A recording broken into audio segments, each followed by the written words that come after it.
یہ کہانیاں مشہور چہروں کی نہیں بلکہ اس انڈسٹری کے سیاہ رازوں کی ہیں جہاں سچ دبایا جاتا ہے اور جھوٹ کو شہرت کا تاج پہنایا جاتا ہے۔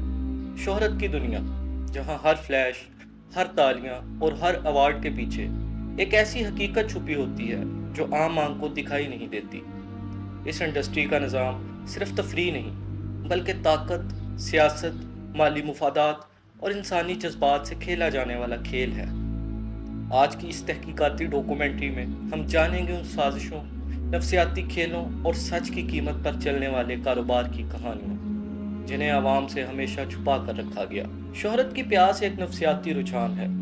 ماہرین نفسیات کے مطابق جب کسی فرد کو عوامی پذیرائی ملتی ہے تو دماغ میں ڈوپامین کا اخراج پڑتا ہے جو خوشی کا احساس دلاتا ہے، لیکن جب یہ تسلسل سے نہ ملے تو ذہنی دباؤ، ڈپریشن اور خود ساختہ تشخص کا بحران پیدا ہوتا ہے۔ ایک مشہور تحقیق جو 2020 میں سائیکولوجیکل ایسوسی ایشن امریکہ نے شائع کی، یہ بتاتی ہے کہ 65% فیمس پرسنالٹیز کسی نہ کسی ذہنی عارضے کا شکار ہوتی ہیں جسے وہ میڈیا کے سامنے کبھی ظاہر نہیں کرتی۔ اس دباؤ کو بڑھانے میں سوشل کمپیریزن بھی شامل ہے، یعنی جب وہ دوسرے مشہور چہروں کی کامیابی، خوبصورتی اور مقبولیت سے اپنے آپ کا موازنہ کرتے ہیں۔ یہاں تک کہ فیمس پرسنالٹیز بھی اپنے آپ کو ناکام محسوس کرنے لگتی ہیں، کیونکہ سوشل میڈیا پر ہر کوئی اپنی زندگی کا بہترین پہلو دکھاتا ہے، حقیقت نہیں۔ سلیبریٹی کلچر ایک ایسی دنیا ہے جہاں انسان خود کو خوش رکھنے کی بجائے دوسروں کو متاثر کرنے کے لیے جیتا ہے۔ یہ ایک مسلسل دوڑ ہے جو آخر میں صرف تھکن اور خالی پن چھوڑتی ہے۔ کئی سلیبریٹیز نے اپنے کریئر کے آغاز میں ایسے کانٹریکٹ سائن کیے ہیں جو انہیں مکمل طور پر کمپنی کے رحم و کرم پر چھوڑ دیتے ہیں۔ ان معاہدوں میں اکثر یہ شک شامل ہوتی ہے کہ وہ اپنی مرضی سے کوئی بھی فیصلہ نہیں لے سکتے، چاہے وہ فلم سائن کرنا ہو، کوئی برانڈ انڈورس کرنا ہو یا حتیٰ کہ اپنی ذاتی زندگی کے بارے میں بولنا ہو۔ یہ معاہدے صرف فائنینشیل کنٹرول تک محدود نہیں بلکہ بعض اوقات ان کی نجی زندگی، جسمانی حالت، ظاہری شکل و صورت اور حتیٰ کہ جسمانی وزن تک کو کمپنی کے فیصلوں کا پابند بنا دیا جاتا ہے۔ کئی کیسز میں دیکھا گیا ہے کہ سلیبریٹیز کو ایسے پروجیکٹ کرنے پر مجبور کیا جاتا ہے جن سے وہ ذاتی طور پر متفق نہیں ہوتے، صرف اس لیے کہ کمپنی کی بزنس پالیسی یا برانڈنگ ان کا تقاضا کرتی ہے۔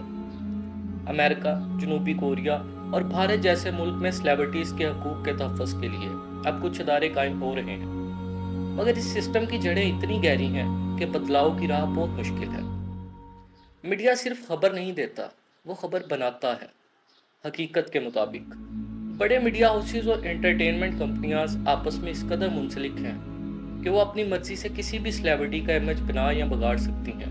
2009 میں ایک لیکڈ ای میل چین نے انکشاف کیا کہ کسی طرح ایک اداکار کے خلاف جھوٹے سکینڈلز کو مارکیٹنگ اسسٹنٹ کے طور پر استعمال کیا گیا تاکہ دوسرے پروجیکٹ کی مقبولیت بڑھے۔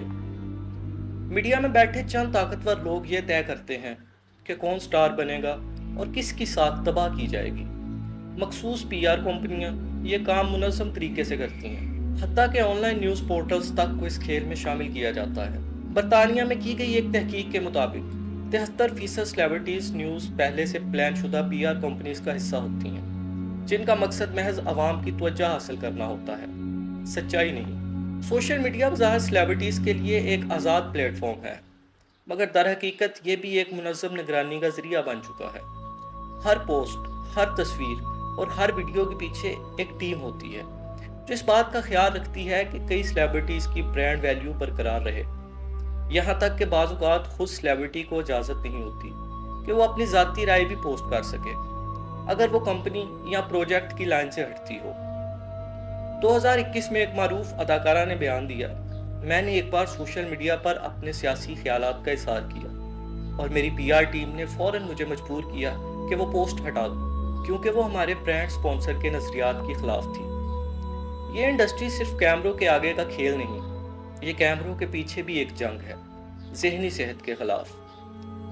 ورلڈ ہیلتھ آرگنائزیشن کی ایک رپورٹ کے مطابق انٹرٹینمنٹ انڈسٹری سے منسلک افراد میں خودکشی کی شرح عام لوگوں کے مقابلے 3 گنا زیادہ ہے۔ خودکشی سے پہلے کی علامات اکثر نظر انداز کی جاتی ہیں، جیسے کہ حد سے زیادہ تنہائی، نیند کا نہ آنا، اداسی یا غیر ضروری جذباتی رد عمل۔ ستم ظریفی یہ ہے کہ جب کوئی سلیبریٹی خودکشی کرتا ہے تو میڈیا اسے سنسنی خیز بنانے میں لگ جاتا ہے مگر کوئی یہ سوال نہیں کرتا کہ وہ اس مقام تک پہنچا کیسے۔ کچھ معاملات میں سیلیبریٹیز کو مستقل دوائیں دی جاتی ہیں، جیسے اینٹی ڈپریسنٹس، نیند کی گولیاں یا توانائی بڑھانے والی ادویات، تاکہ وہ مسلسل کام کرتے رہیں۔ یہ دوا ساز کمپنیاں بھی اس کھیل میں شامل ہوتی ہیں۔